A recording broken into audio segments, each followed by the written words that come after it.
स्वस्ति श्री गणेशाय नमः। श्री सरस्वती नमः। श्री गुरुचरण कमलेभ्यो नमः। श्री पूज्यपाद बाबा गोस्वामी तुलसीदासाय नमः। ध्येयं सदा परिभवगुणमभीष्टदोहम्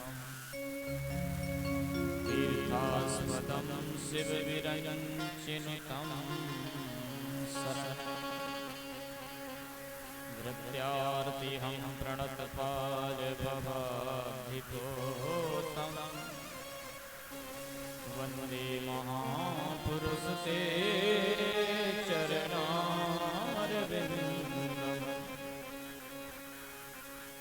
वंशी विभूषित करानवनीरदावा पीताम्बरादरुणबिन्दुफलाधरोष्ठा पूर्णेन्दु सुन्दरमुखादरबिम्बनेत्रा कृष्णात् परं किमपि तत्त्वमहं न जाने। नारायणं नमस्कृत्यं नरं चैव नरोत्तमं देवीं सरस्वतीं व्यासं ततो जयमुदीरये।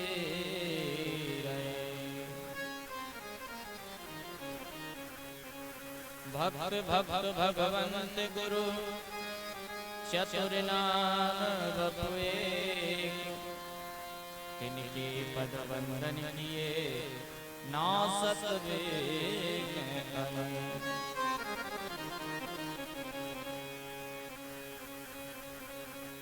आइए हनुमंत विराजिए कथा कहूँ मति के अनुसार सुच सुंदर आसन सुभग विराजिए पवन पुराण।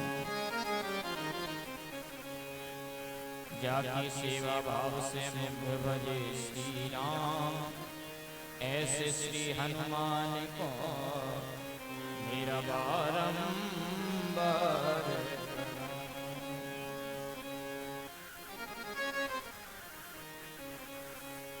जितना दिया मेरे सरकार ने उतनी तो मेरी औकात नहीं। ये तो उस मालिक का फर्ज है वरना मुझ में तो ऐसी कोई बात नहीं। जय जय श्री राधा रमण जय जय नवल किशोर जय गोपी चित चोर प्रभु जय जय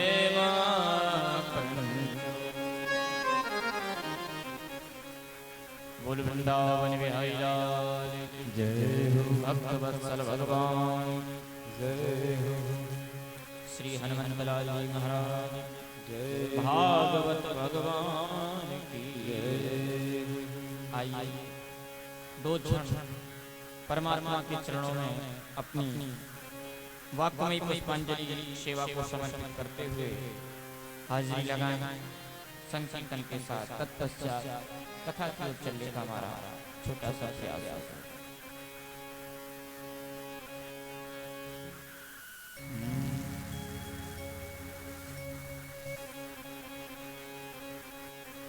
राधे राधे राधे गोविंद राधे राधे राधे राधे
सरकार जय हो।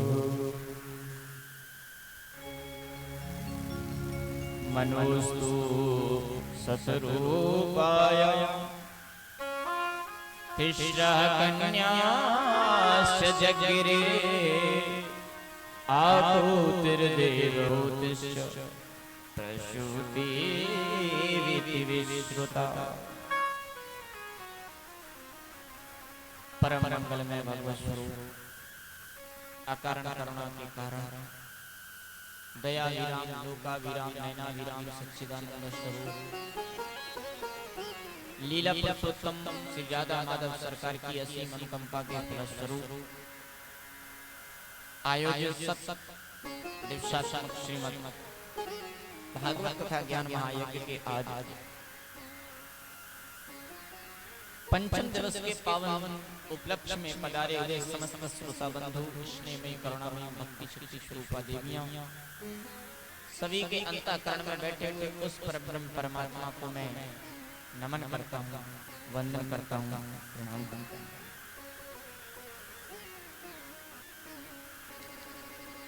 ईश्वर की विशेष कृपा आप सबके ऊपर है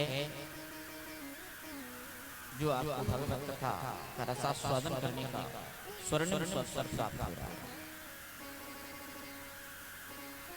कल की कथा में आप लोग श्रवण कर रहे थे मनु महाराज के 3 पुत्रियों के चरित्र और 2 पुत्रों के चरित्र।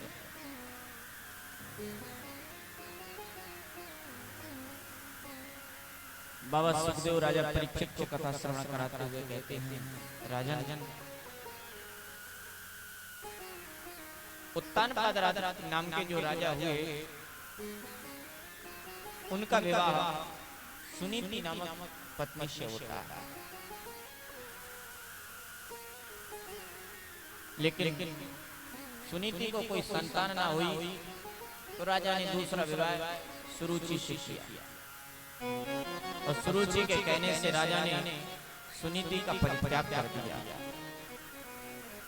वो तो भगवत कृपा से अच्छा हुआ कि जिस समय परित्याग कर रहे थे राजा उस समय सुनीति की गर्भवती हो चुकी थी। जंगल की पर्णकुटी में सुनीति ने एक सुंदर पुत्र को जन्म दिया जिसको हम लोग ध्रुव के नाम से जानते हैं। ध्रुव जी अपने पिताश्री से जब मिलने के लिए जाते हैं सुरुचि ने डांटा, बेटा इस सिंहासन पर तू नहीं बैठ सकता, इस सिंहासन पर मेरा पुत्र बैठेगा। ध्रुव कहने लगे, क्यों मां, मैं केवल आपका बेटा नहीं हूं इसलिए? बोले हाँ, तू भले ही राजा का बेटा है तो क्या हुआ, पर मेरे गर्भ से तेरा जन्म नहीं हुआ, इसलिए दुर्लभ थे मनोरथ। ये मनोरथ जो है ना वो दुर्लभ। तो सिंहासन पर बैठने के लिए मां मुझे क्या करना होगा? सुरुचि कहने लगी, एक उपाय है बेटा, इस सिंहासन पर बैठना चाहते हो तो तपसाराध्य पुरुषम तस्यैवानुग्रहेण गर्भे तुम साधयात्मानं यदिच्छसि निर्भाषणम्। तपस्या करो, भगवान की खुश हो जाए, वरदान मांग लेना, मेरा जन्म तो सुरुचि मां के गर्भ से, फिर तू मेरा बेटा बन के आना और फिर सिंहासन पर बैठ करके खूब राज। इन बचनों ने भक्त भगवान दोनों का अपमान कर दिया। ध्रुव जी महाराज तो अपमान का घूंट पी करके चले आए और जब उनकी मां सुनीति ने देखा तो पूछा, बेटा क्या हुआ?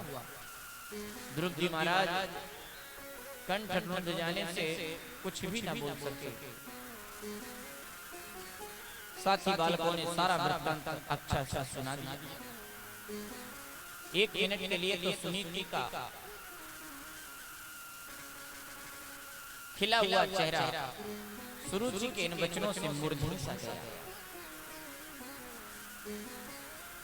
लेकिन धन्य है सुनीति का धैर्य, इतना सब सुनने देखने के बाद में भी सुरुचि के विरोध में नहीं बोली, बल्कि उनकी बातों का उल्टा अनुमोदन करने लगी। कहने लगी, बेटा वो तुम्हारी माँ है, सौतेली माँ। और सौतेली माँ का अधिकार तो अपनी माँ से भी कहीं ज्यादा होता है। और फिर उसने कुछ गलत भी तो नहीं कहा। ध्रुव जी महाराज कहने लगे माँ क्या गलत नहीं कहा, उन्होंने मुझे अभागनी का बेटा कहा, और कोई मेरी माँ को गाली दे मैं क्षत्रिय राजकुमार कैसे सहन कर। सुनीति कहने लगी तो बेटा मैं अपने आप को कब सौभाग्यवती समझती। सौभाग्यवती नारी तो वो है जिसे पति के चरण कमलों की सेवा मिली हो, और दुर्भाग्यनी वो है जिससे पति के चरण कमलों की सेवा छिन गई। उसे पति के चरण कमलों की सेवा का सौभाग्य मिला है और मुझसे पति के चरण कमलों की सेवा छिन गई है, इसलिए मैं तो अपने आप को अभाग्य ही समझती हूँ। ध्रुव कहने लगे माँ यदि उस परमपिता परमात्मा के बारे में उसने बताया है तो परमपिता रहता था। सुनीति कहने लगी बेटा उस परब्रह्म परमात्मा का ठिकाना एक जगह नहीं है। तो सुनीति कह रही है हरि व्यापक सर भद्र समान, हरि व्यापक सर भद्र समाना, प्रेम प्रगट होई मैं जाना, प्रेम प्रगट होई मैं जाना, हरि व्यापक भद्र समान, हरि व्यापक सर भद्र समाना, प्रेम प्रगट होई मैं जाना, प्रेम प्रगट होई मैं जाना, हरि व्यापक भद्र समान, हरि व्यापक भद्र समाना। परमात्मा सभी जगह है। कौन है वो, कौन है गुलशन के जिस गुलशन में रोशन तू नहीं, और कौन है वह गुल के जिस गुल में तेरी खुशबू नहीं। भगवान सभी जगह। किसी गजल गायक ने भगवान की परिभाषा इस तरह से लिखी है, मैं आपको सुनाऊंगा।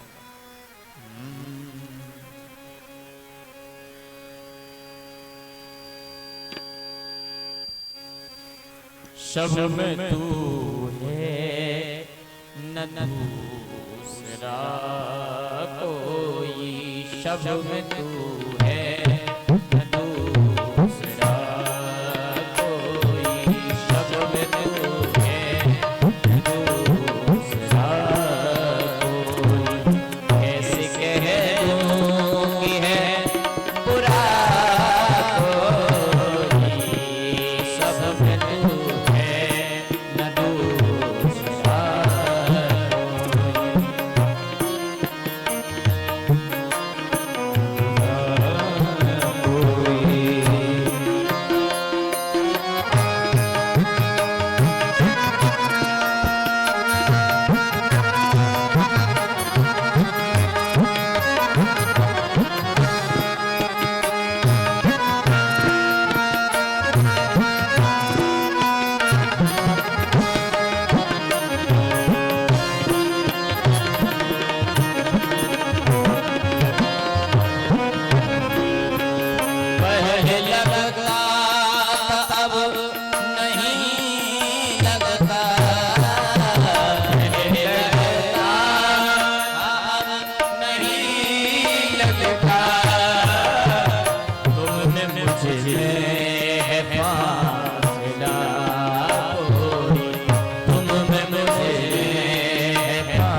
आप कह सकते हैं कि परमात्मा हमारे अंदर नहीं है, कोई नहीं कह सकता।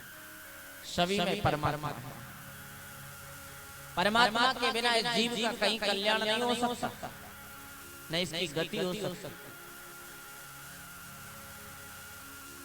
तुम्हें छाड़ गति दूसर नहीं। परमात्मा के बिना ये शरीर शून्य है, शून्य। भगवान शिव ने इस शरीर के बारे में ज्ञान कराते हुए हम लोगों को ये बताया, शिव शब्द में दो शब्द हैं, सी और व। शिव में दो शब्द हैं, सी और व। और शिव शब्द में से अगर ई की मात्रा निकाल दी जाए क्या बचेगा? शिव में से ई की मात्रा को हटा दो, निकाल दो, क्या बचा? सब। सब मतलब पार्थिव शरीर जिसका कोई अस्तित्व नहीं। तो ई मतलब ई से ही शिव बन रहा है। ई हटा दो तो सब मतलब मुर्दा। तो ई क्या है? बोले ई ही ईश्वर है। ई ईश्वर है, ई से बनता है ईश्वर। ई ही ईश्वर है और ईश्वर ही भगवान शिव है जो सृष्टि के आधार है।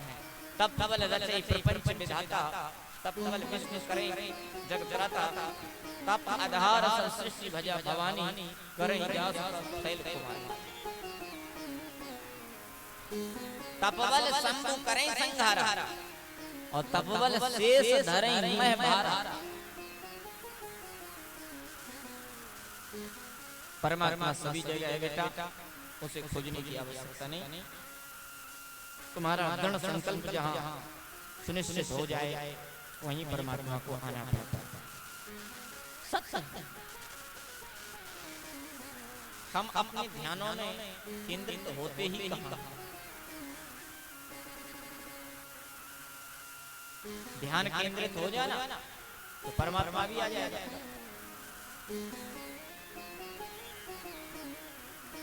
ध्रुव जी महाराज के कंठ में एक एक बार बैठे हैं।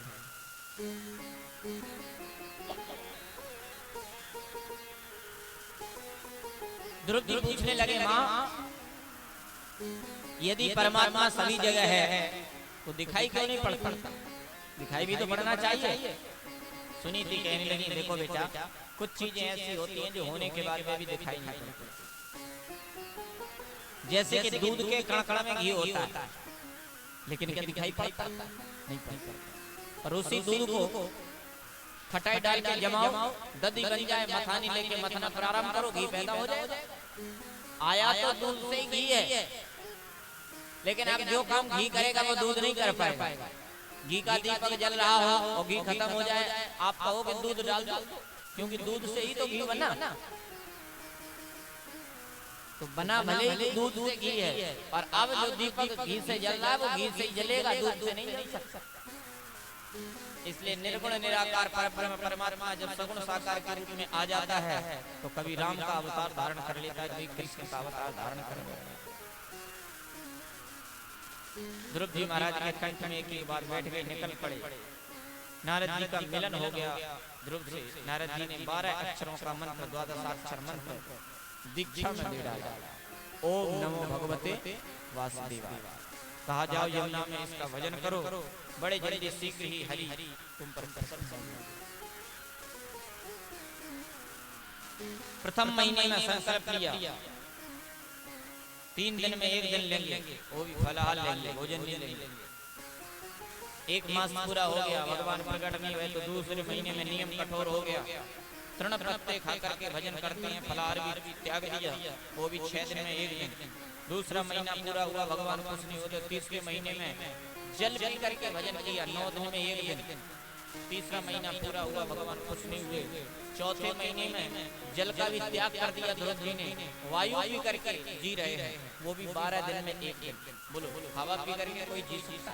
और ध्रुव जी ने ऐसा किया, जल हल भोजन सब त्याग दिया, 12 दिन में 1 दिन केवल मात्र हवा पी करके, वायु पी करके भजन करता। चौथा महीना पूर्ण हुआ, भगवान खुश नहीं हुए तो 5वें महीने में वायु का भी आहार करना बंद कर दिया, हवा भी नासा क्षेत्र को बंद कर लिया, हवा भी नहीं पिएंगे, मतलब संसार का आहार ही बंद कर दिया, निराहारी हो गए। और ध्रुव जी ने सांस रोक ली, तो ध्रुव की सांस रुकने से संसार भर की सांसें रुक गई, संसार सांस लेने में असमर्थ, क्योंकि ध्रुव जी सांस केवल अपनी ही नहीं रोके।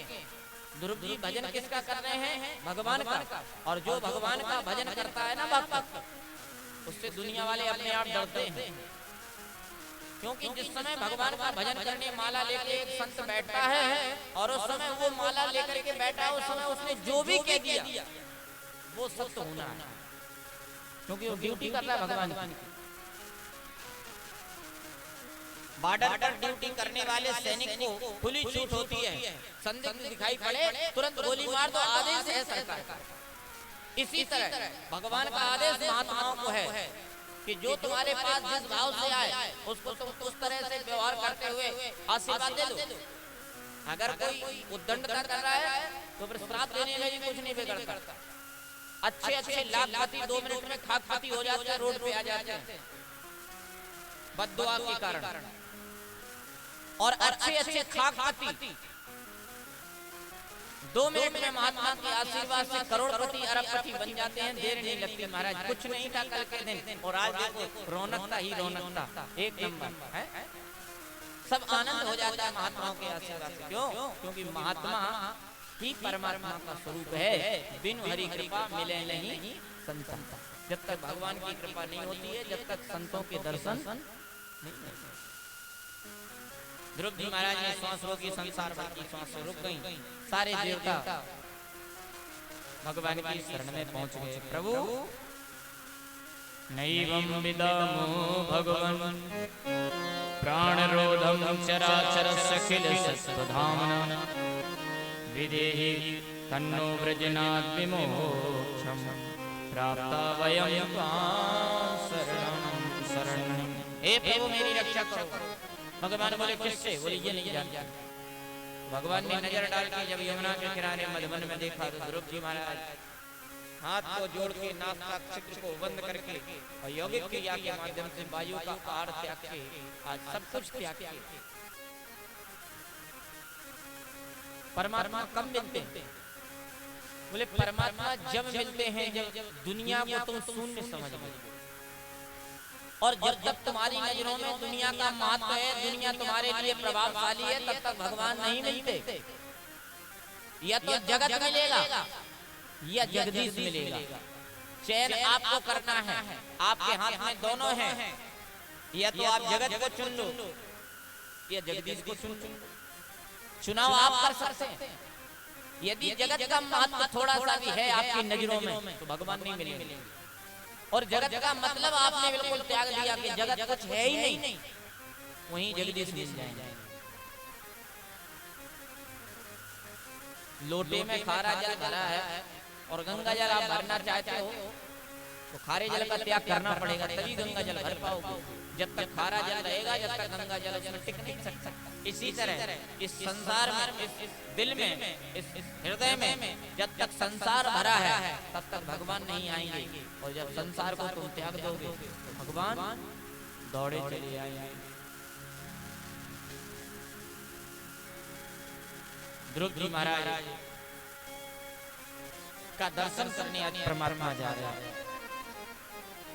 अब तक जाता है रहा स्वामी के भिगदास, किंतु आज स्वामी चले निज सेवक के पास।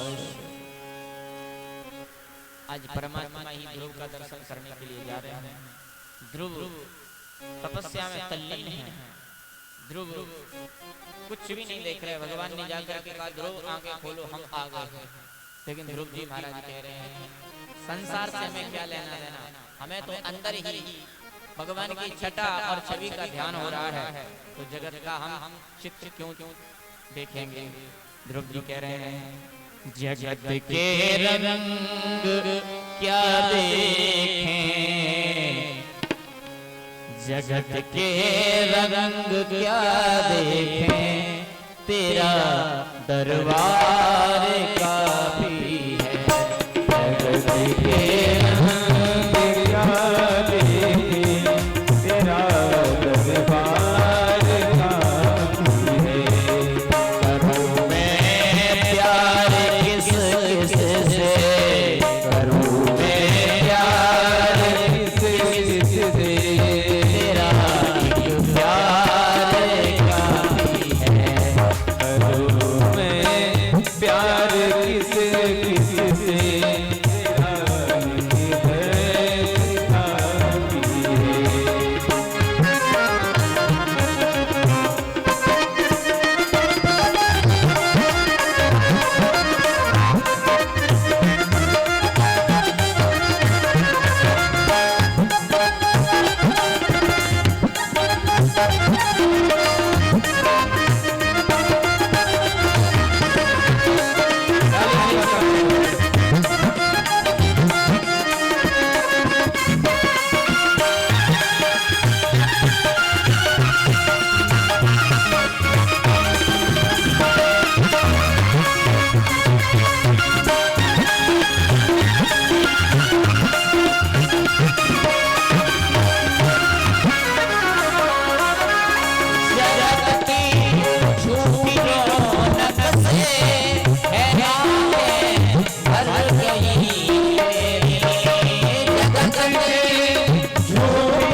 मुस्कुराने से क्या फायदा, और किसी गरीब का दिल दुखाने से भी क्या फायदा। बिना बात के मुस्कुराने से क्या फायदा, और किसी गरीब का दिल दुखाने से क्या फायदा। और जब लोग दूर दूर से चल करके श्रीमद् भागवत कथा में आ ही गए हैं, और कथा में आकर के ताली ही ना बजा जाए तो कथा में आने से क्या फायदा। और ताली सेवा करेंगे। और विशेष मैं अपने भैया जी के लिए 200 कहूँगा। नाम क्या है आपका? बड़े भाई। हाँ भैया मेरे के लिए मैं 200 कहूँगा इस व्यासपीठ से कि आपकी मुस्कुराहट मेरे होश उड़ा दिए। भैया आपकी मुस्कुराहट मेरे होश उड़ा दिए, और अभी अभी हम होश में आए ही हैं कि आप मुस्कुरा दिए।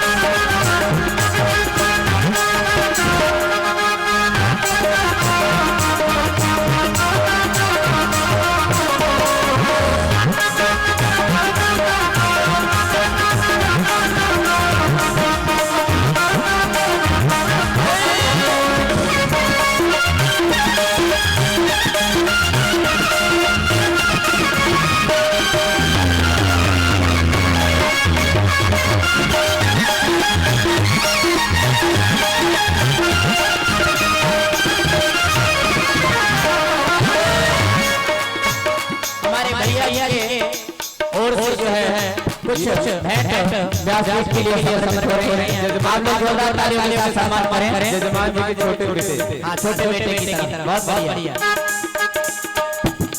जगत के रिश्तेदारों ने बिछाया जाल माया का,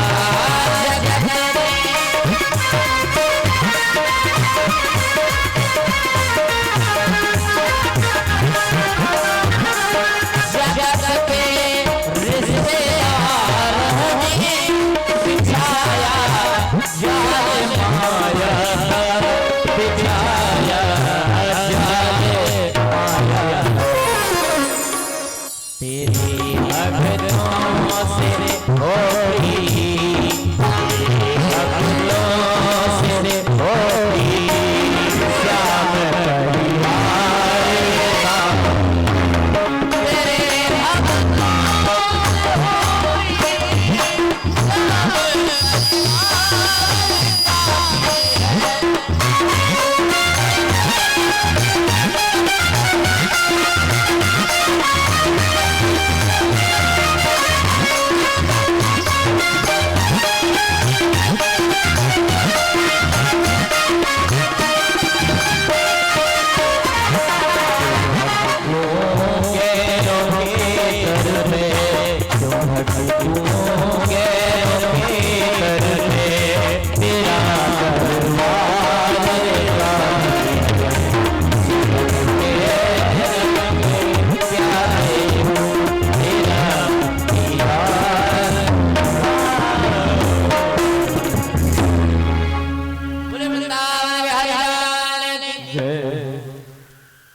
श्री ध्रुव जी महाराज ने कहा कि हमें अंदर ही आपका दर्शन हो रहा है, तो बाहर के नजारों को देख करके हम क्यों अपना चित्त खराब करें।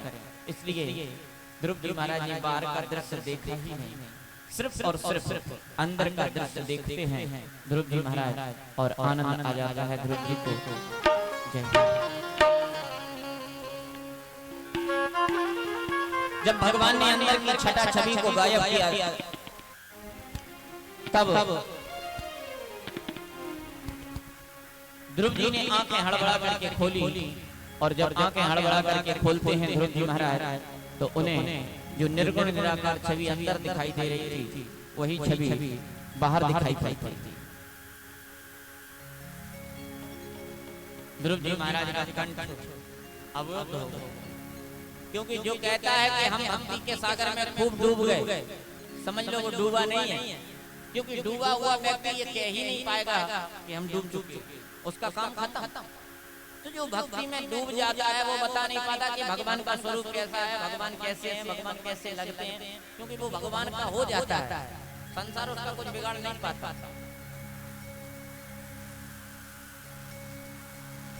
और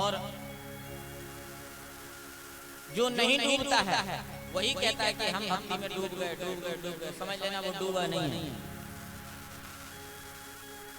इस तरह से श्री ध्रुव जी महाराज का कंठ आज काम करना बंद कर गया।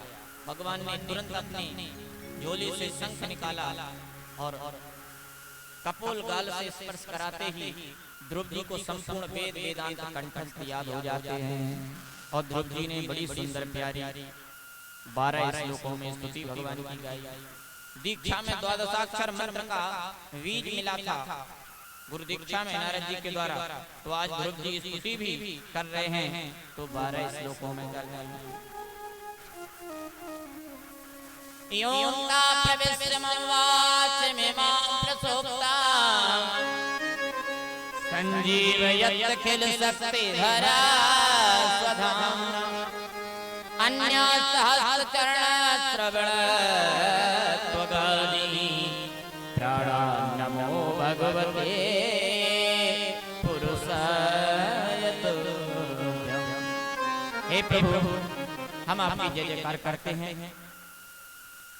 आपकी कृपा से हमारी सोई हुई वाणी जग गई, इसलिए हम आपका धन्यवाद ज्ञापित करते हैं।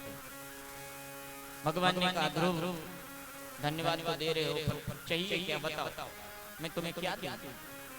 ध्रुव जी महाराज बोले हमें कुछ नहीं चाहिए। भगवान बोले बेटा तुम कुछ मांगोगे नहीं तो हम बिना दिए तुम्हें कुछ जाएंगे भी। और तुम किस उद्देश्य से आए थे वो उद्देश्य हमें पता है। न तुम्हारी सौतेली माँ ने तुम्हें अपमानित किया होता, न तुम मेरे दर पर मुझे प्राप्त करने आए होते।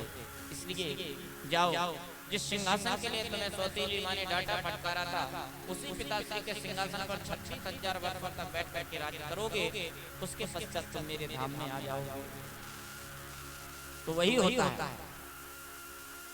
ध्रुव जी महाराज 36,000 वर्षों तक अपने पिताश्री के सिंहासन पर राज्य प्राप्त करके भगवान का विमान आ जाता है ध्रुव को लेने के लिए। उसी समय मृत्यु देवी आ जाती है कि ध्रुव तुम मुझे छोड़ के कहां जा रहे हो? इस लोक में जो आया उसे मरना ही पड़ता है, उसके बाद वो भगवान के धाम में जाता है, इसलिए पहले मुझे स्वीकार करो। ध्रुव जी बोले अब मुझे मरना भी पड़ेगा? मृत्यु देवी बोली जो आया उसे मरना तो पड़ेगा। भगवान ने जब ऐसा किया तो ध्रुव जी बोले अपना सर नीचे करो। मृत्यु देवी ने सर नीचा किया और ध्रुव जी महाराज ने एक पैर मृत्यु देवी के सर पर रखा और दूसरा पैर जाकर के सीधे भगवान के विमान में छलांग लगा दी। मृत्यु लोक में आकर के भी मृत्यु को सर पर अपना पैर रख के ध्रुव जी महाराज भगवान के धाम में चले जाते हैं। जो भगवान का सहारा ले लेता है ना, उसको बिना मरे भगवान का धाम प्राप्त हो जाता है। मृत्यु को स्वीकार किया लेकिन पैर रख के। इसलिए श्री ध्रुव जी महाराज आज भगवान के धाम में जा रहे थे, लेकिन चेहरा उदास था। भगवान के पार्षदों ने पूछा ध्रुव तुम्हारा चेहरा उदास क्यों है? क्या बात है? ध्रुव जी महाराज बोले जिस माँ के संस्कारों ने, जिस माँ के ज्ञान ने मुझे आज भगवान तक पहुंचाया, मैं उस माँ को अकेली छोड़ करके संसार से आ गया। जब तक मेरी माँ नहीं होगी तो मेरा चेहरा प्रसन्न कैसे हो सकता है? भगवान के दूत बोले देखो पीछे कौन आ रहा है। पीछे मुड़ करके देखा तो ध्रुव जी माँ सुनीति देवी का विमान चला आ रहा है, उसके पीछे सुरुचि माँ का विमान चला आ रहा है, उसके पीछे पिताश्री का विमान चला आ रहा है।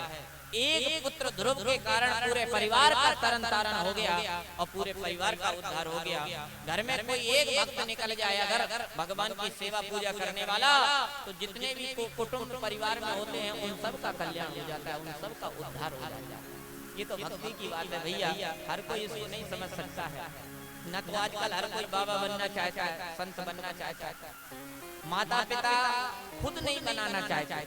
चोर बन जाए, डकैत बन जाए, डाकू बन जाए, वो सब ठीक है, पर कहीं बाबा संत ना बन जाए इसका माता पिता को बड़ा डर रहता है।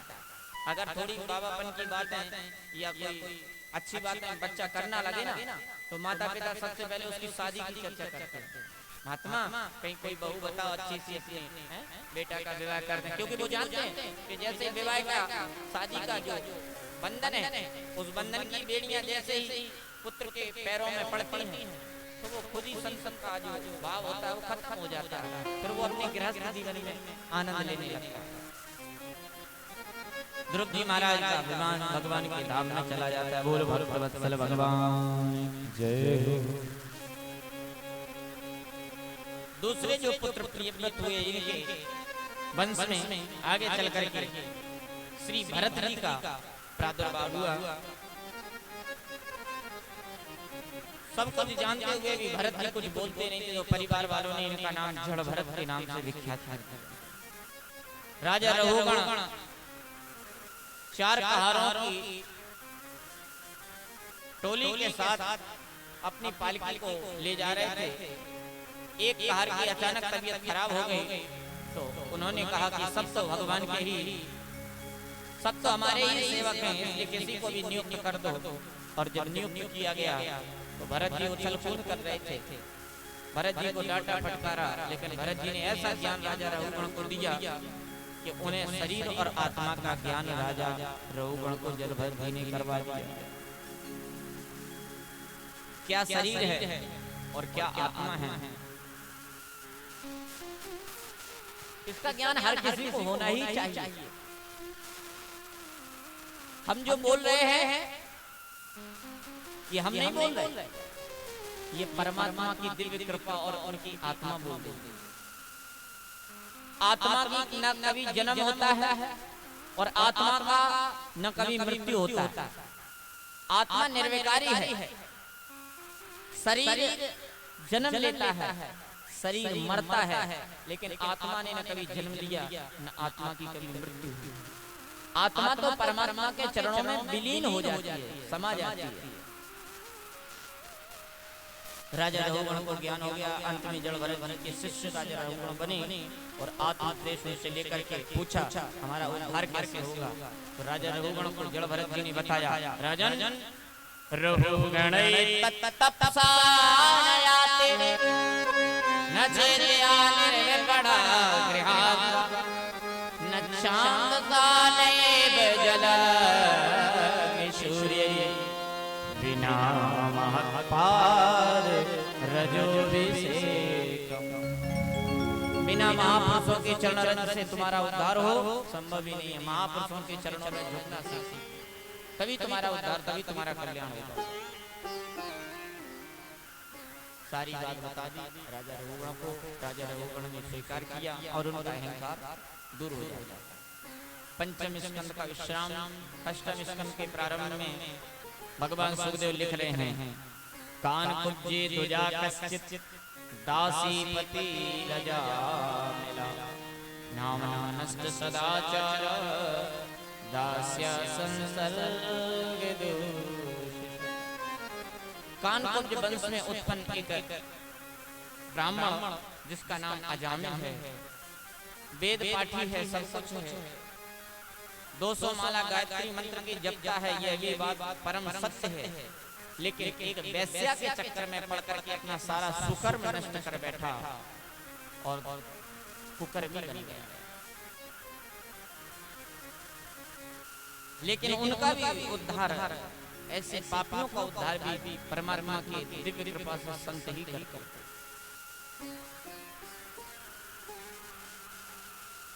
अयोध्या से 25 संत पैदल यात्रा करके वृंदावन जा रहे थे। रास्ते में पड़ा कानपुर के पास कन्नौज, जहाँ का ये रहने वाला था। संतों ने अजामिल के घर में भोजन किया और राजा और रात में जब अजामिल आया तो डांटता था, फटाता था। संतों ने इतना सुंदर उपदेश दिया उसको कि चलते फिरते उठते जागते उसका भजन होने लगा। संतों ने कहा, बेटा अजामिल, हम संत हैं, 25 मूर्ति है, तुम्हारे यहाँ भोजन किया, विश्राम किया। और संत जब भोजन विश्राम कर ले तो उन्हें बाद में चलते समय दक्षिणा दी जाती है, हमको दक्षिणा नहीं दोगे? अजामिल बोला, सबसे बड़ी दक्षिणा तो महात्मा जी हमारी ये है, हमने तुम्हारा कमंडल, चिमटा, तुम्मा, लोटा ये सब छुड़ाया नहीं, हमसे दक्षिणा।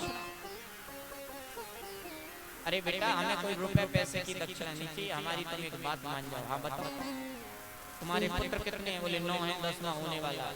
बोले बस 10वां पुत्र जो तुम्हारे घर जन्म लेकर के आवे उसका तुम मेरे कहने से नाम नारायण रख देना।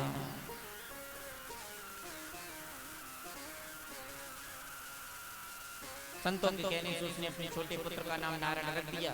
अब जहां भी जाता अरे बेटा नारायण जी पिताजी आया। अरे भाई नारायण जल्दी चलो देर हो रही है। इस तरह से वो 10-5 बार नारायण नारायण नारायण नारायण रट लेता और नाम तो भगवान का 10-5 बार नाम रटता। और उसका जब मृत्यु का समय आया तो संसार वाले कोई उसकी रक्षा नहीं कर रहे थे, तो उसने अपने पुत्र नारायण को पुकारा। दूरे किरण का पुत्रं नारायणावयं लावितेन स्तरोडोच्चै राजुहाव कुले प्रिया। अरे बेटा नारायण तुम आओ और मुझे बचाओ।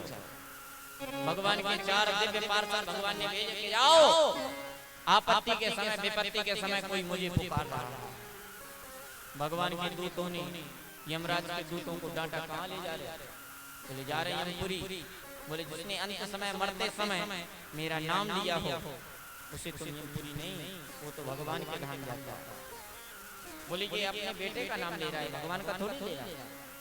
यमदूतों ने जब इस प्रकार कहा तो भगवान के दूत बोले बात बताओ, अग्नि को प्रणाम करके छुओ तो भी वो जलाएगी और गाली दे के छुओ तो भी वो जलाएगी। अग्नि का काम है सिर्फ और सिर्फ जलाने का।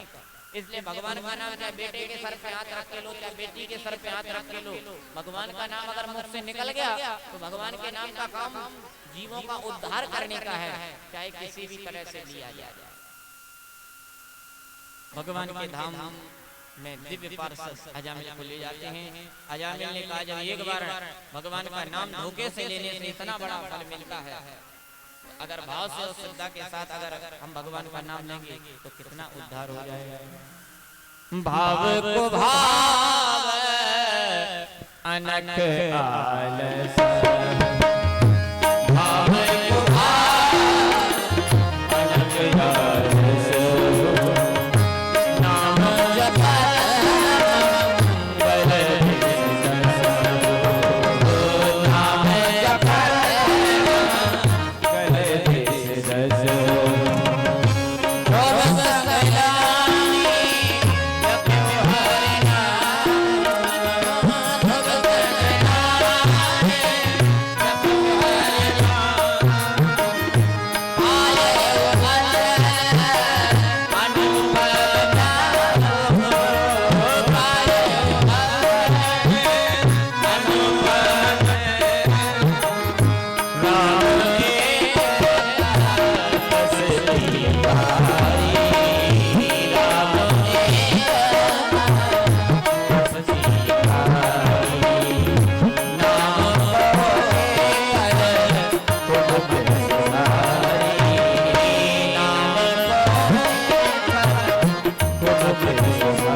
भगवान का नाम करोड़ों अहिल्याओं का उद्धार कर देता है। राम जी ने तो केवल एक अहिल्या का उद्धार किया। राम एक तापसी तारी लेकिन नाम कोटि फल कुमत। करोड़ों पापियों का उद्धार नाम की कृपा से हो गया। इसलिए राम से बड़ा राम का नाम अंत में निकला यही परिणाम। अजामिल का उद्धार हुआ। इधर बाबा सुखदेव से राजा परीक्षित प्रश्न करते हैं, भगवान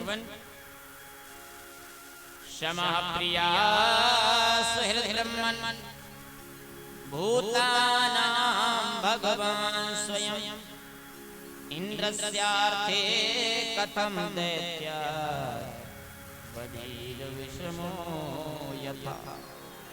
भगवान को समदर्शी कहते हैं तो भगवान भेदभाव क्यों करते हैं? भगवान को एक तरफ कहते हैं समदर्शी, और भगवान की लीलाओं को सुनो ना तो भगवान पक्षपात करते दिखाई देते। चुन चुन के राक्षसों को मारना और चुन चुन के देवताओं को बचाना। भगवान का नाम फिर समदर्शी क्यों? बोले भगवान तो समदर्शी ही है। भगवान राक्षस जाति से विरोध करते हैं, ये बात पूर्ण सत्य नहीं है। हिरण्यकश्यप कौन है? राक्षस।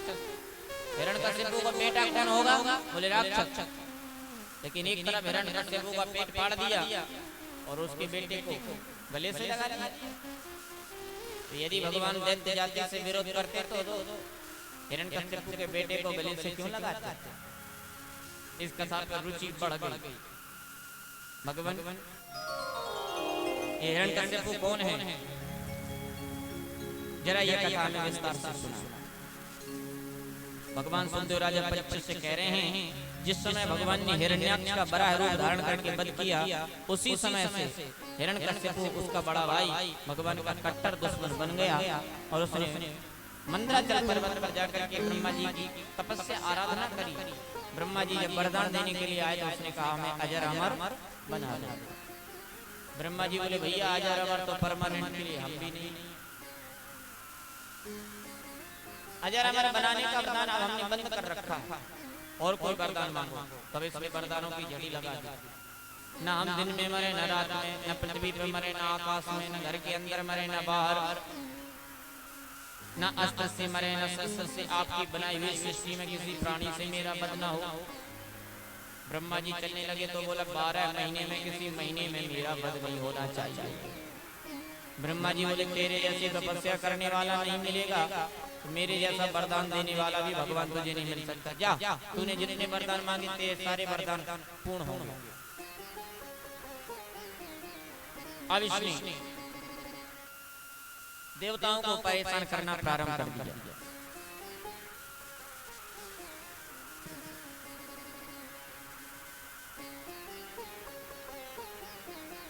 संसार से विष्णु का नाम मिटा देंगे, इसलिए संकल्प दृढ़ संकल्प कर दिया।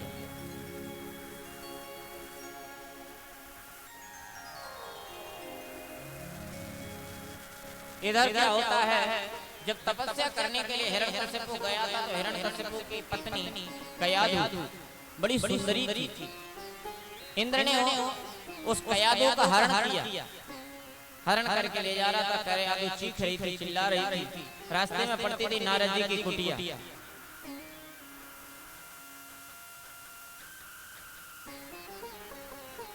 नारद जी ने इंद्र को देखा और कयाधु चीख रही थी, चिल्ला रही थी, इसलिए नारद जी ने इंद्र को बहुत फटकारा। कहा अरे तुम एक राजा होकर के देवलोक के सर्वोच्च पद पर विराजमान होकर के एक स्त्री का इस तरह से हरण कर रहे हो जिसका पति इसके घर में नहीं, आश्रम में नहीं, उसका अपहरण करना तुम्हारे पद प्रतिष्ठा के लिए सर्वथा अनुचित है। ऐसा तुम्हें नहीं करना चाहिए। इंद्र लज्जित हुआ नारद जी की बातों से, कयाधु को छोड़ करके चला गया। और उस समय भगवान सुखदेव बता रहे राजा परीक्षित को कि जिस समय कयाधु का हरण किया गया इंद्र के द्वारा और नारद जी ने अपने आश्रम में संरक्षण के साथ रखा, उस समय कयाधु के गर्भ में 6 महीने का बालक पल रहा था। नारद जी ने अपने आश्रम में रखा, दिव्य कथाएं कयाधु को सुनाते और कयाधु के गर्भ में जो बालक है वह भी सुनता। 6 महीने के थे उस समय गर्भ में प्रहलाद जी।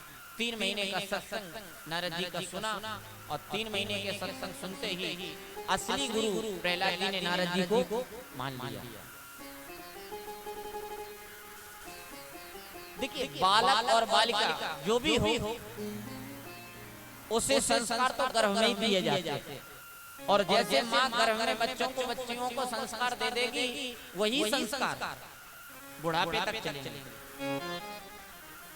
इसलिए गर्भवती माताओं को ज्यादा से ज्यादा सत्संग में जाना चाहिए, कथाओं को सुनना चाहिए, इधर उधर ज्यादा उधर नहीं फिरना चाहिए।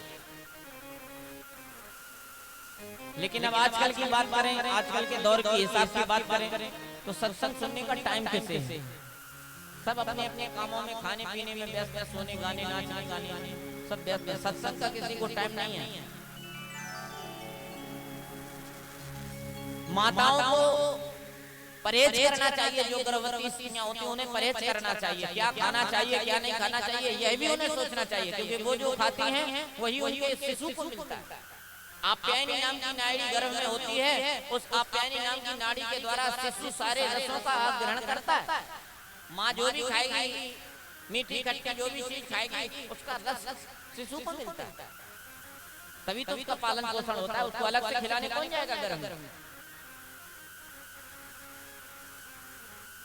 पर आजकल माताओं को कौन समझाए, गर्भ में बालक होता है, इन अच्छे अच्छे पदार्थों का सेवन करना चाहिए, फलों का सेवन करना चाहिए, तो फल नहीं खाती हैं, समोसे मांगती हैं, समोसे खाती हैं।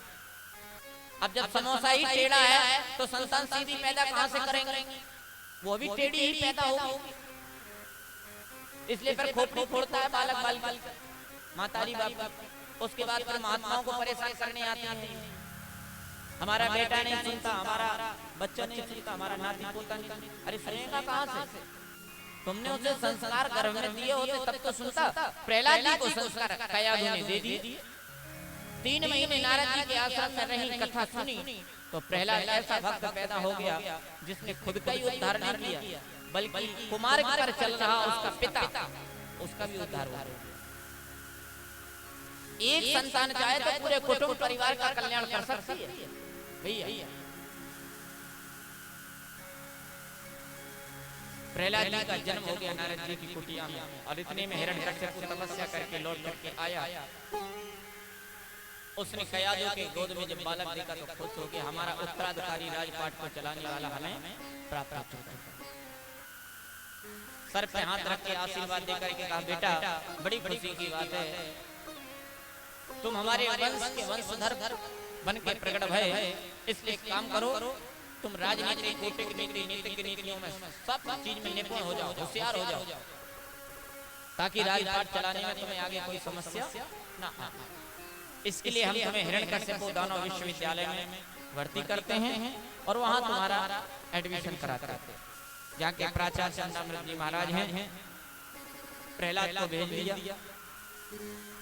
गुरुजी पढ़ाते कुछ और हैं, प्रहलाद सुनाते कुछ और हैं, क्योंकि उन्हें तो 3 महीने का ज्ञान गर्भ में ही प्राप्त होता है। गुरुजी परेशान पढ़ा के क्या, ये सब पाठ तो हमने इसे पढ़ा ही नहीं, जो ये सुनाता, और जो हम पढ़ाते हैं वो नहीं सुनाता। 1 महीने के छुट्टी के दिन आए, गर्मी का सीजन, 1 महीने विद्यालय में रह करके प्रहलाद जी आए। हिरण्यकश्यप ने हृदय से लगा के मुख चुम्बन करके कहा, बेटा 1 महीने तुम विद्यालय में रह करके आए हो, कोई एक बढ़िया सा पाठ सुनाओ, जो बेजोड़ पाठ तैयार किया हो, सुनाओ। प्रहलाद जी बोले, सबसे बढ़िया पाठ सुनाओ? बोले हाँ सुनाओ। प्रहलाद जी बोले, सबसे बढ़िया तो एक पाठ सीखा है हमने पिता से। कौन सा? प्रहलाद जी बोले, अंधा यथांधै रूपनीयमाना बाची शतन्त्या मरुदामिवट्ठा नैषा मत्स्तावदिरुक्रमाग्निं स्पृशस्तनरथापगमो यदर्था। यही पाठ सुना है हमने, यही पाठ सीखा। हिरण्यकश्यप को बोला, बेटा संस्कृत समझ में नहीं आती, हिंदी में बता।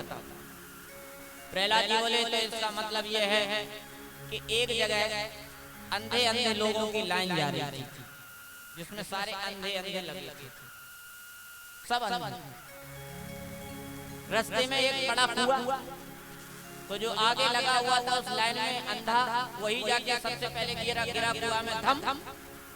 तो पीछे वाले जितने अंधे थे वो सब समझ गए, सावधान हो गए। बोले, लगता है रास्ता कुछ गड़बड़ है, पूछो आगे वाले से।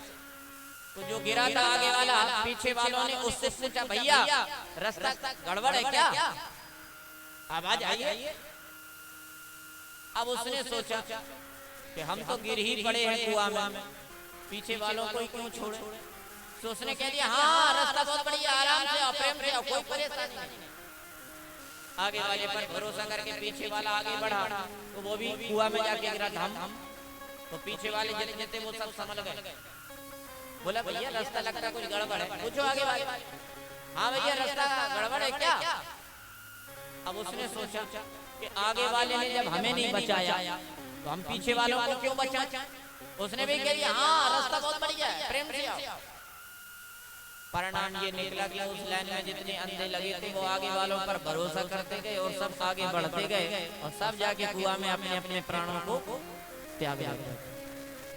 प्रहलाद जी कह रहे पिताजी यही संसार का हाल है, जिस जिस पे विश्वास किया है उसने हमें निराश किया।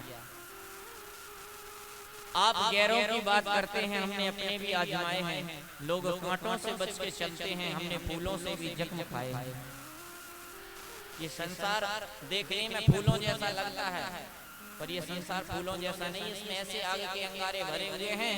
ये आग के अंगारे जिस दिन फूटेंगे उस दिन गंगा जी की लहरें भी बचाने के लिए कम पड़ जाएंगी। इसलिए इस संसार में भरोसा करो, विश्वास करो, लेकिन उतना ही करो कि विश्वास भरोसा टूट जाए तो उसके साथ हम जीवित रहे। कई लोग कहते हैं ना हमें उनसे ऐसी उम्मीद नहीं थी। विश्वास जब टूटता है तो दिल टूट जाता है तो कहते हैं हमें उनसे ऐसी उम्मीद नहीं थी। अरे तो तुमने उम्मीद लगाई ही क्यों थी? ये संसार उम्मीद लगाने का है, ये संसार विश्वास करने का है। जिस पे भरोसा और विश्वास करना चाहिए उस पे नहीं किया जा रहा। भगवान पे भरोसा करना चाहिए तो भगवान पे भरोसा नहीं करते हैं लोग, संसार वालों पर भरोसा करते हैं। और ये पता है कि संसार के जितने संबंध रिश्ते नाते हैं वो सब यहीं तक है। मरने के बाद कभी किसी का टेलीफोन आया? इतना प्यार जताने वाले, इतना मोहब्बत जताने वाले कभी ये नहीं पूछते हैं कि तुम वहां कैसे हो। क्यों? क्योंकि किसी से उनकी मंजिल का पता नहीं पाया जाता, किसी से उनकी मंजिल का पता पाया नहीं जाता। जहाँ है वो फरिश्तों का भी वहाँ जाया नहीं जाता। मोहब्बत के लिए कुछ खास दिल मखसूस होते हैं प्यारे, पर ये वो नगमा है जो हर साज पर गाया नहीं जाता। किसी ने कहा चिट्ठी न कोई संदेश, जाने वो कौन सा देश। चिट्ठी न कोई संदेश, जाने वह कौन सा देश, जहाँ तुम चले गए।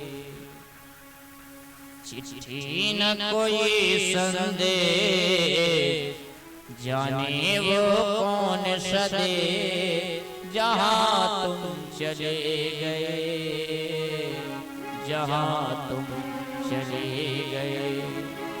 इस दिल पे लगा के ठेस, जाने वो कौन सा देश, जहाँ तुम चले गए। मरने के बाद यही लोग सोचते हैं एक आह भरी होगी,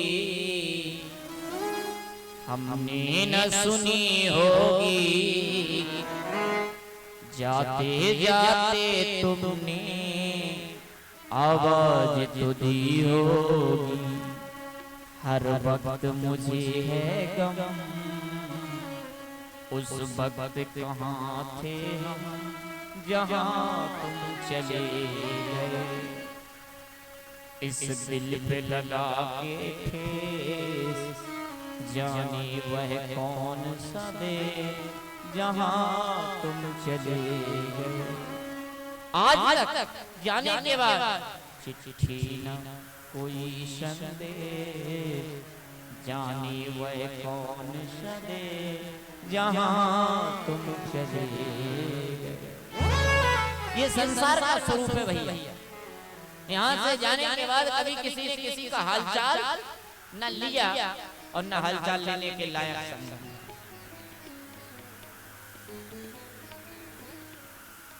ये हाल संसार का।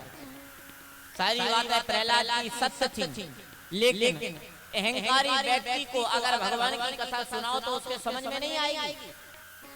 अहंकारी व्यक्ति तो अपना स्वाभिमान चाहता है, वो स्वाभिमान बरकरार रखना चाहता है, लेकिन अहंकारी व्यक्ति को कभी भगवान की कथा समझ में नहीं आती। इसी तरह हिरण्यकश्यप को ये भगवान की बातें सब समझ में नहीं आई।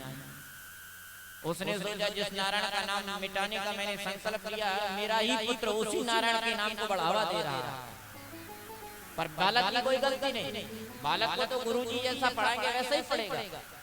तो इसका मतलब अपराधी बालक नहीं गुरुजी है। बेटा बहुत बढ़िया पाठ सुनाए, जरा गुरुजी को बुलाओ। और गुरुजी को बुलाए तो गुरुजी बड़ी प्रसन्नता के साथ आए। सोचा 1 महीने की पढ़ाई का कोई पुरस्कार देंगे महाराज, पर हिरण्यकशिपु ने जाकर के गर्दन पे गुरुजी के रख दी तलवार। क्या पढ़ा रहे हो मेरे बेटे को? कुछ नहीं महाराज, वही राजनीति कूटनीति पढ़ा रहा। अच्छा, मेरा ये बेटा मेरी गोदी में अभी कह रहा था संसार में कुछ नहीं रखा, नारायण का भजन करो, नारायण ही एकमात्र सबसे सच्चे हितैषी। गुरुजी परेशान, हमारे विद्यालय में नारायण भक्ति की कोई ऐसी पुस्तक ही नहीं, तो ये कहां से पढ़ता है? तो गुरुजी को कहना पड़ा कि हम क्या पढ़ाएंगे तुम्हारे पुत्र को, लगता है तुम्हारा पुत्र तो पढ़ा पढ़ाया ही पैदा हुआ संसार। हिरण्यकशिपु ने पुनः एक बार मौका दिया गुरुजी को बेटे को सामान्य सुधारने का। और 1 वर्ष के बाद जब पुनः गर्मी की छुट्टी आई, छुट्टियों में फिर प्रहलाद जी आए, तो वही प्रश्न जो 1 वर्ष पहले किया था वही दोबारा फिर किया। बेटा 1 साल विद्यालय में रह करके आया, जल्दी से बता कोई एक बढ़िया पाठ सीखा हो। सुना गुरुजी की तरफ प्रहलाद मुस्कुरा के बोले, देखा गुरुजी पिताजी हमेशा बढ़िया पाठ पूछते हो, सुनना हमेशा घटिया पाठ चाहते हैं। अब अगर बढ़िया पूछा है तो इस बार 1-2 नहीं पूरे 9 पाठ सीख करके आया हूँ विद्यालय से, और 9 पाठ सुनाऊंगा पिता से। हाँ बेटा सुना। अब हिरण्यकशिपु को क्या पता था कि कौन सी 9 प्रकार के पाठ सीखी। श्रवणम कीर्तनम विष्णु स्मरणम पादसेवनम अर्चनम वंदनम दास्यम शक्यमान निवेदनम। 9 प्रकार की नवदा भक्ति का उपदेश जैसे प्रहलाद जी ने किया, हिरण्यकशिपु आग बबूला हो गया, झिटक दिया गोदी से। कल 1 पाठ सुनाता था, आज नारायण की 9 पाठ सुना रहा। ऐसा ना हो कि कहीं मेरी मौत का कारण ही मेरा पुत्र बने। बीमारी बढ़ रही हो तो बीमारी की जड़ को खत्म कर देना चाहिए। प्रहलाद को जल में फेंका, भगवान विष्णु ने गोद में आकर के रक्षा कर ली, क्योंकि जाको राखे साइया मार सके न कोई, बाल न बांको कर सके जो जग बैरी हो।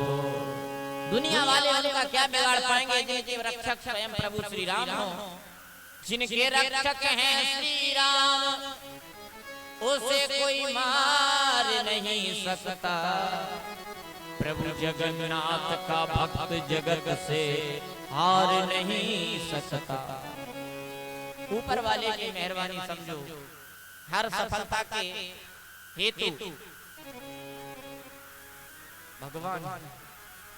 हमेशा एक बात याद रखो कि हम जो कर रहे हैं वो हम नहीं कर रहे हैं, कोई हमसे करवा रहा है।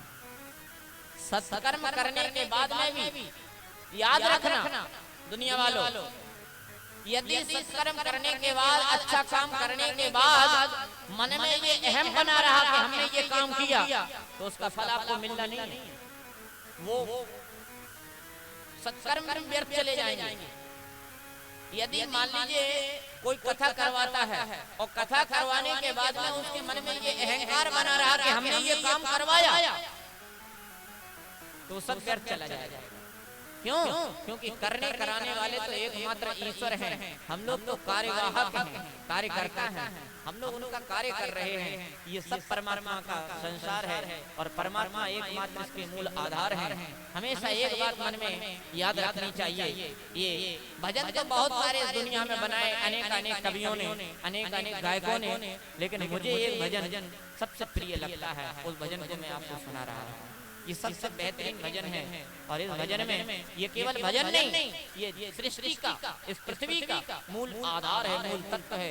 इस भजन को जिसने समझ लिया उसका जीवन धन्य हो गया और उसको फिर कथा सुनने की कभी जिंदगी में आवश्यकता ही नहीं पड़ेगी। ये भजन जो मैं आपको सुना रहा हूँ, आप सभी लोगों ने, हर व्यक्ति ने इस भजन को सुना होगा। मैं दोहरा रहा हूँ, आप लोग इसको जरूर सुनें। मेरा आपकी कृपा से, ये हकीकत है, यही सत्य है। इसको जिसने समझ लिया उसका जीवन धन्य है, फिर उसको कुछ करने की आवश्यकता नहीं, फिर उसका काम तो स्वयं परमात्मा करते हैं, वो तो आराम से बैठता है, आराम फरमाता है, जिसने ये भजन को समझ लिया। अरे करते हो तुम कन्हैया कन्हैया मेरे प्यारे कन्हैया, करते हो तुम कन्हैया मेरा नाम हो रहा है, मेरा आपकी कृपा से सब काम हो रहा है, मेरा आपकी कृपा से सब काम हो रहा है।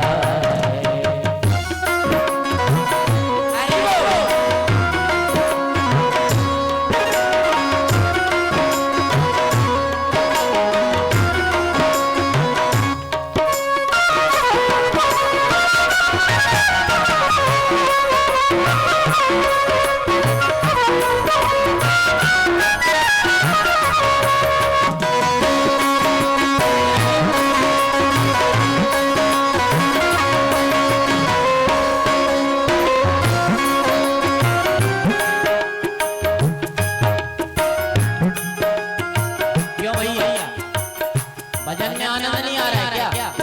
समझ में नहीं आ रहा है? हमको अंग्रेजी में थोड़ी गा रहे हैं, हम भी हिंदी वाले हैं। अगर समझ में आ रहा है, आनंद आ रहा है, अच्छा लग रहा है, अपना संगीत भी हाथों का बजा जाइए। ये संगीत भगवान ने हर किसी को दिया है भैया। पतवार के बिना ही मेरी नाव चल रही है, पतवार के बिना ही मेरी नाव चल रही है, बिन मांगे कन्हैया हर चीज मिल रही है, बिन मांगे कन्हैया हर चीज मिल रही है।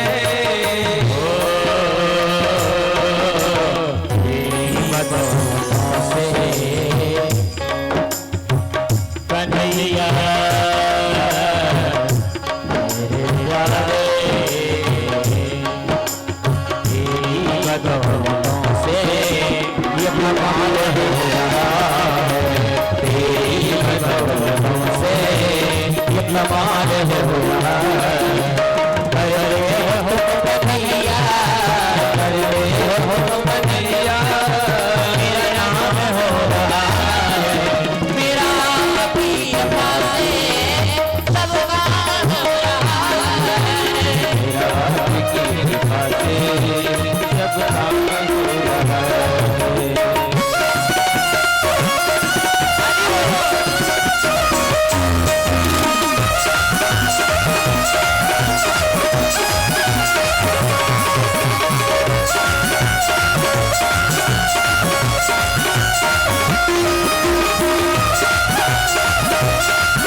मंत्र है भैया, ये भजन नहीं, ये जीवन का मंत्र है।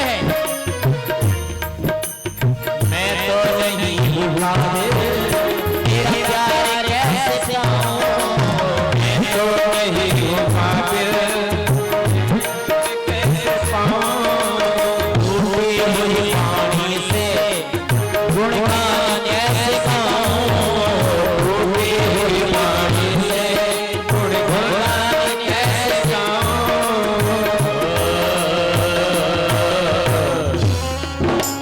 तेरी बदौलतों से कन्हैया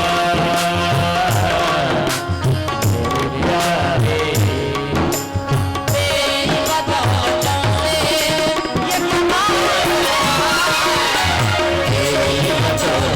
से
ये क्या मैं बताऊं, कोई सास है बड़ी है, तुझे क्या मैं बताऊं, कोई सास बड़ी है, मेरी जिंदगी बदल दी तूने भर दिए मोती, मेरी जिंदगी बदल दी तूने भर दिए मोती, और भटक रहा था, हर दर भटक रहा था, तेरी बंदगी मुझे कौन जाना था, तेरी बंदगी मुझे कौन पूछता था, तेरी बंदगी से पहले हर दर भटक रहा था, तेरी बंदगी से पहले भैया भैया मेरा नाम हो रहा मेरा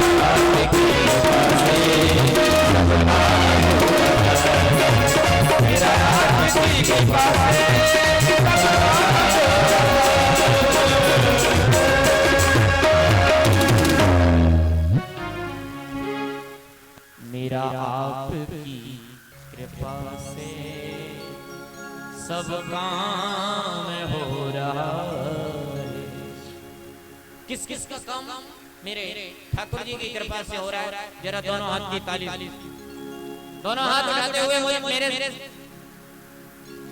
भगवान का शुक्रिया अदा करेंगे और उनसे कहेंगे बड़े भाव और श्रद्धा के साथ, यह भी कथा है।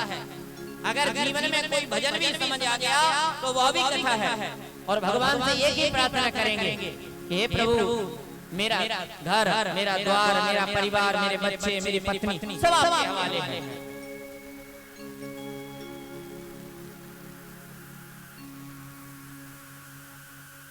कान्हा तेरे भरोसे मेरा परिवार है। और कहेंगे तू ही मेरे नाम के माझी हो, तू ही मेरे नाम के माझी, तू ही पतवार है। श्याम तेरे भरोसे मेरा परिवार है, श्याम तेरे भरोसे मेरा परिवार है।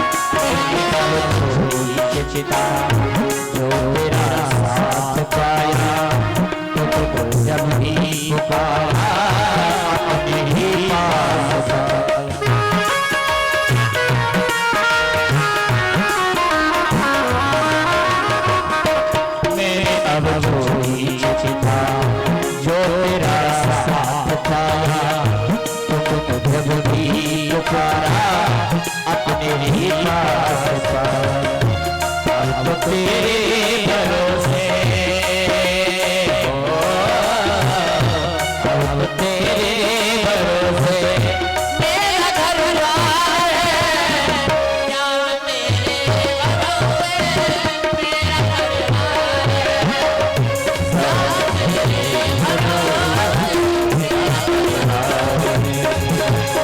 किस किस का परिवार है श्याम के भरोसे है दोनों हाथ ताली बजा के उठाएंगे दोनों हाथ और कहेंगे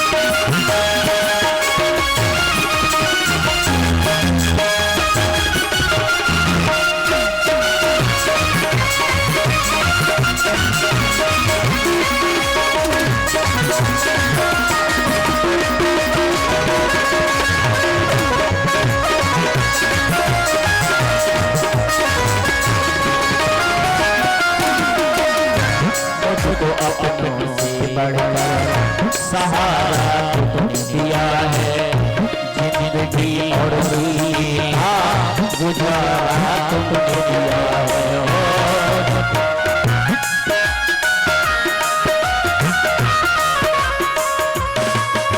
मुझको अपनों से बढ़कर सहारा तुमने दिया है जिंदगी और जीना गुजारा तुमने दिया है अब तेरे भरोसे